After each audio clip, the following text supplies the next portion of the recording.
Anselmo Vasconcelos é ator, diretor, cineasta, tem uma longa carreira no cinema, no teatro e na televisão. Anselmo, te agradeço por estar aqui com a gente hoje para esse bate-papo. E a minha primeira pergunta para você é: quando foi a primeira lembrança que você tem que vem à sua cabeça quando você decidiu que queria ser artista? Na verdade, eu nunca decidi isso. A minha vocação, no sentido assim de desejo interior, era de ser médico. Eu adoro cura. Eu acho cura a coisa mais importante da vida. Acho até que a vida é um hospital. Como disse um velho beat. Mas eu estava me preparando para fazer um vestibular de medicina, tentar medicina, e naquele ano se instituiu no vestibular a redação, a prova escrita. E aí tivemos uma professora nova no colégio que eu estudava, né? E essa professora, quando entrou na sala de aula, ela falou de teatro. E ela era uma pessoa com um magnetismo muito especial. Ela é minha amiga até hoje, a gente convive até hoje, eu estou falando de 50 anos. E aí ela falou de teatro, que teatro era isso, que teatro era aquilo, que a gente tinha que ver o teatro. E eu nunca tinha ido ao teatro. Eu tinha ido ao cinema, eu morava em Bom Sucesso, no Rio de Janeiro, e tinha o Cinema Paraíso, mas não tinha teatro. E aí, quando terminou a aula, ela saiu para um corredor, não sei o que me deu, fui atrás dela. Aí ela parou, olhou para mim e disse assim: você quer falar comigo? Eu falei: quero. Eu falei: o que é? Aí eu pensei as coisas mais absurdas que um adolescente pensa, né? Um adolescente não era mais adolescente, mas um pós-adolescente. E aí eu virei para ela e disse assim: eu faço teatro. Você faz teatro? Faço.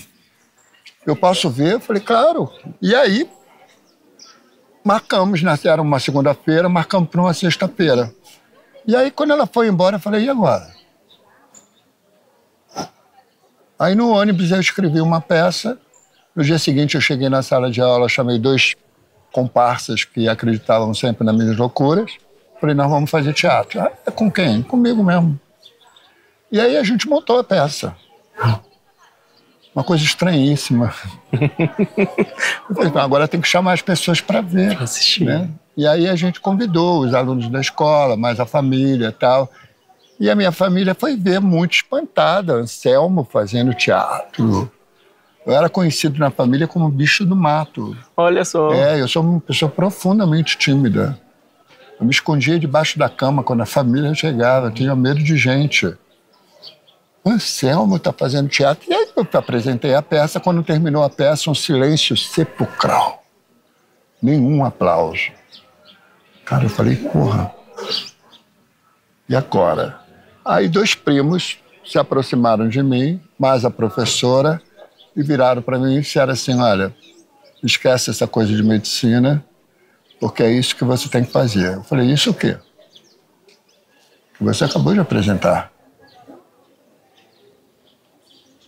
Aí isso explodiu na minha cabeça. A professora analisou o meu texto, pediu o texto, analisou o meu texto, disse que o meu texto parecia algo do século XV, XVI, da dramaturgia lusitana. E eu tenho, a minha origem é lusitana, né? Então, quer dizer, naquele dia, por uma influência de uma pessoa, eu abri o meu inconsciente e lá estava a arte. Ali o ator aflorou. Aflorou. Que lindo, que lindo. E pensando nisso, assim, né, pulando um pouco do teatro para o cinema, a gente está aqui em meio a um festival de cinema, você como um grande ator de cinema, por que fazer cinema hoje em dia, Anselmo? Porque senão a vida é um tédio, entendeu? Né? O cinema, ele não serve para nada, né? O artista não serve para nada, né? Se o seu carro bateu, se o teu dente caiu, se o teu encanamento furou, você não vai chamar um artista, você vai ao dentista, você vai chamar um encanador e você vai... O artista, ele faz uma coisa que não serve para nada. Mas ninguém vai tocar a tua alma ou a tua emoção se não existir a arte. Sim. Então esse é o papel do artista, esse é o papel do cinema. Eu acho que o cinema, ele traz uma terceira dimensão, porque você filma você escreve uma coisa, você filma outra coisa e você edita outra coisa, e o público vê outra coisa. E anos depois, quando você volta a ver, não é mais a mesma coisa. Exato. Então, por exemplo, tem um filme que eu fiz em 1979, que é o República dos Assassinos, que é o primeiro beijo gay que teve no cinema, eu e Tonico Pereira, que quando eu olho, eu falo, não sou eu. Sim. Eu não me reconheço. É outro corpo, é outra voz, é outra energia. E o cinema, ele captura isso. Como também você é capturado pelo cinema. Aqui eu pude fazer uma experiência extraordinária. Que é o seguinte, depois de 50 anos fazendo cinema, teatro, televisão, essas coisas todas, eu decidi voltar ao essencial, como diz até Denise Stockrus, sabe? O que é a essência dessa arte? Você pode tirar tudo, você tira música, você tira figurino, você tira luz, você tira palco, você tira... A única coisa que você não pode tirar é o ator e o público. Aí eu falei assim, e se eu fizer a peça para uma pessoa? E aí eu fiz uma peça, eu estou fazendo uma peça há quase um ano, para pouquíssimas pessoas, em lugares pequenos. E a primeira vez que eu fiz para uma pessoa. E foi deslumbrante, porque é como eu estou fazendo aqui agora. Você fala diretamente para um coração. Você não está numa exibição performática, entendeu? Onde você exibe o seu histrionismo. Não, você está tocando o coração da outra pessoa. Né? Você está trabalhando com chakras, né? Com campo sutil, anímico. Né? Então, isso que agora eu vim aqui para a Fama depois de um intervalo de 1 ano ou 2, não me lembro, mais uma oficina, estou desde o primeiro ano, e essa oficina foi totalmente experimental, ou seja, vamos filmar sem roteiro, sem diretor, sem tema, sem iluminação, nada.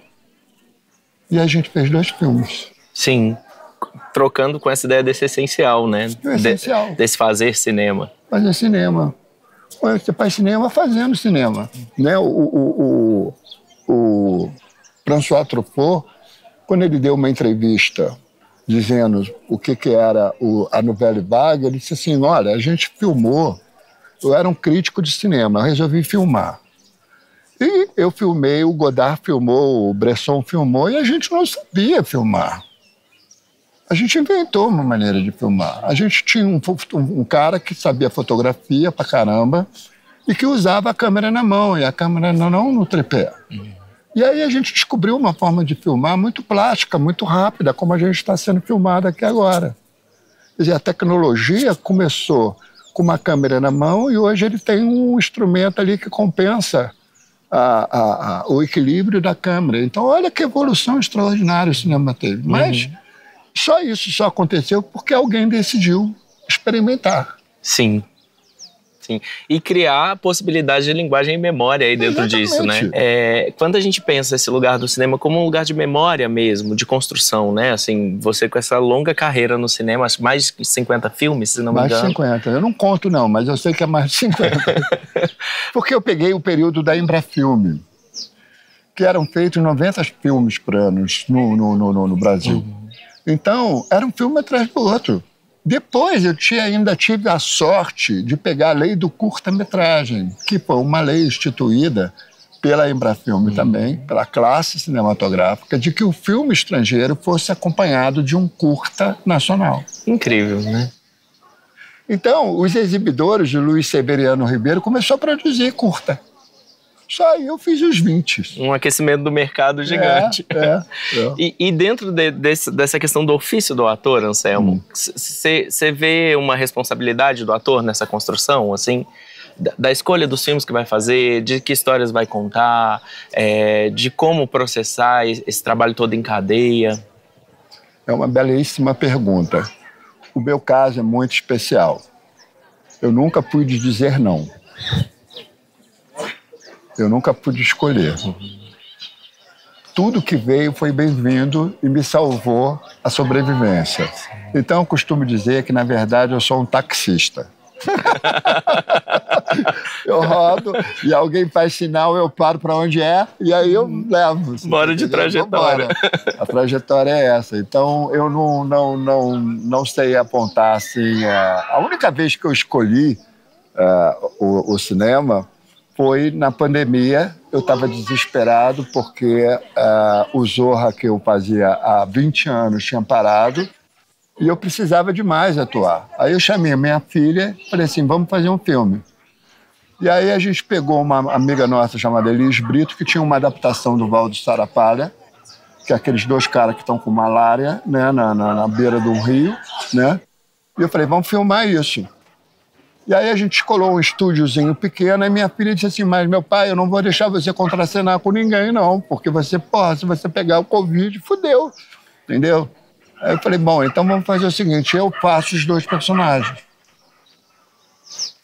Mas, como é Guimarães Rosa, eu preciso de uma prosódia muito forte, porque o texto do Guimarães Rosa tem uma prosódia só de ler. E aí, se eu pudesse filmar com outro ator, eu teria chamado o Tadeu Mello, porque o Tadeu tem uma prosódia maravilhosa. Aí eu liguei pro Tadeu, o Tadeu estava enjaulado em Fortaleza, não saía de jeito nenhum. Eu falei assim, eu vou te mandar o texto, você grava o texto e eu vou te dublar. Ele não entendeu nada.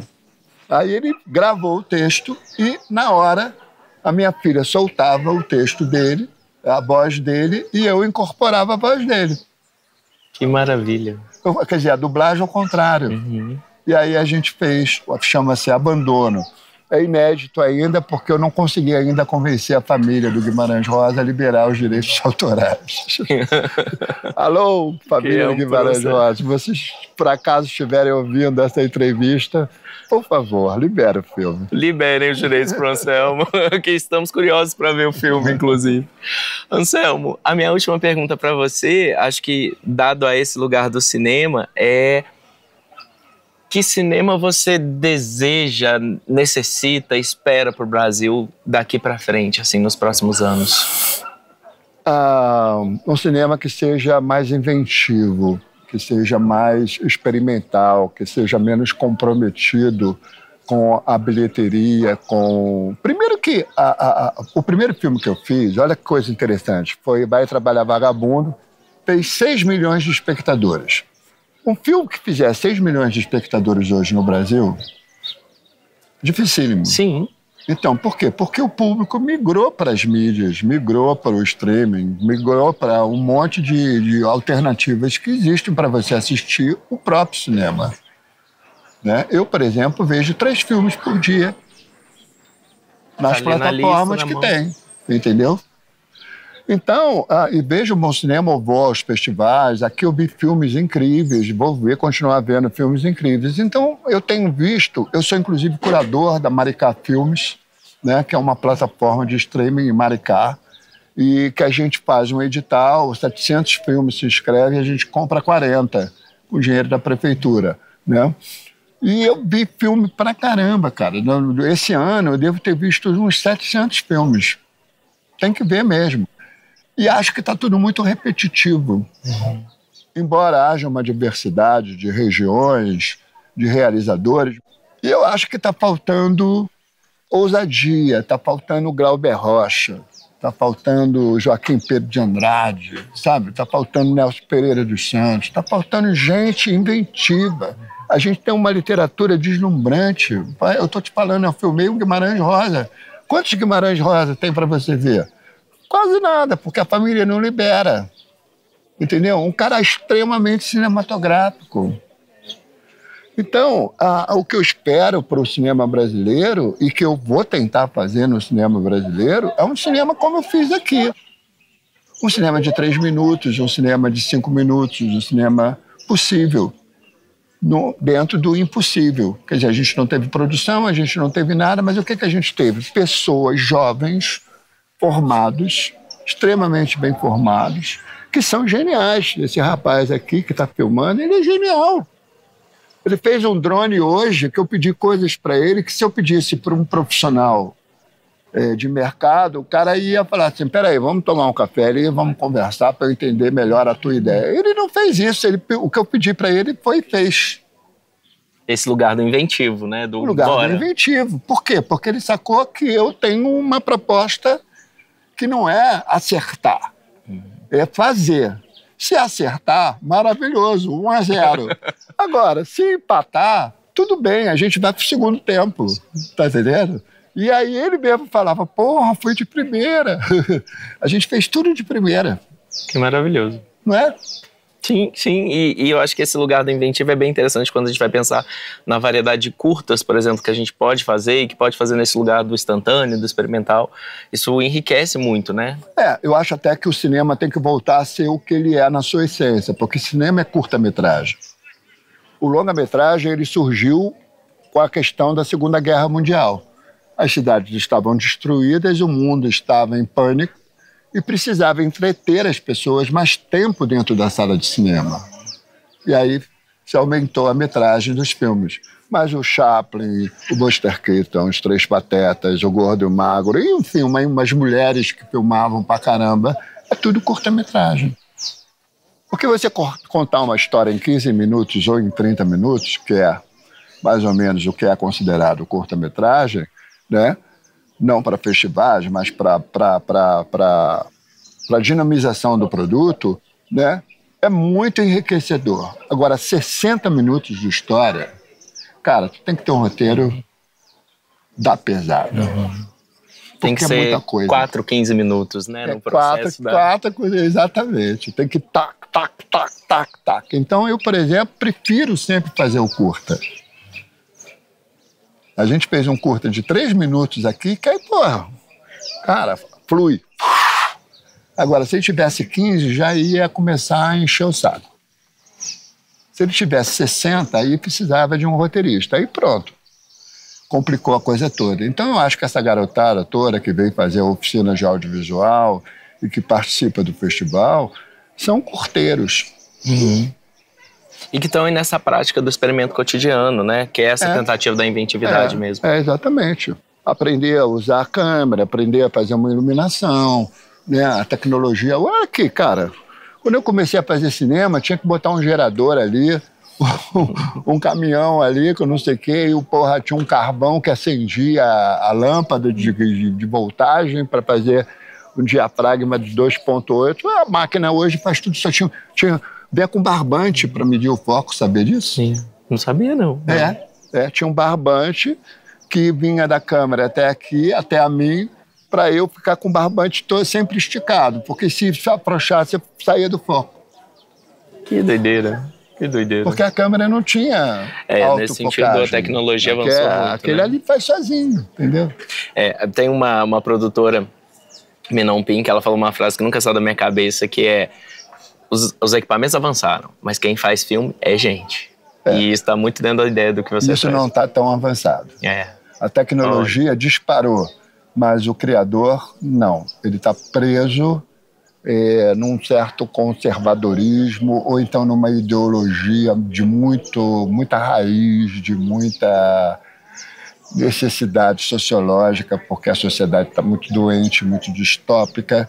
Então as pessoas têm uma necessidade muito grande de se curar pela palavra, né? Que o cinema que eu vi aqui, por exemplo, né, um cinema de psicanálise, né?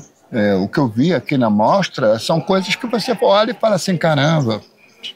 Eu vi um filme gaúcho que é todo no interior agora está tudo bem. Cara, uma loucura de uma pulsação, um frenesi psicológico interessantíssimo. Isso é que é importante a gente incentivar, né? Selecionar um filme desse. Tomara que ele seja premiado para poder as pessoas não terem medo de fazer coisas ousadas. Porque contar uma historinha, né?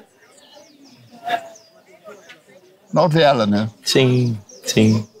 A gente não, a gente tem que, viva David Lynch, né? Viva os criadores, viva Glauber Rocha, né? Que, as pessoas não entendem o filme dele. E aí ele fala, não é para entender, cara. Nem tudo é para entender, não. Isso é um barato audiovisual, se curte. O que tem que entender? Exatamente. Né? E com essas palavras, eu te agradeço muito, Anselmo. Uma honra estar aqui com você. Muito obrigado por aceitar conversar com a gente. Eu que agradeço a oportunidade, porque eu faço psicanálise, né? Eu estudo psicanálise. E a psicanálise, ela diz exatamente isso. Você se conhece quando você fala para o outro. Foi o que a gente fez. Exatamente. Muito obrigado. Nada.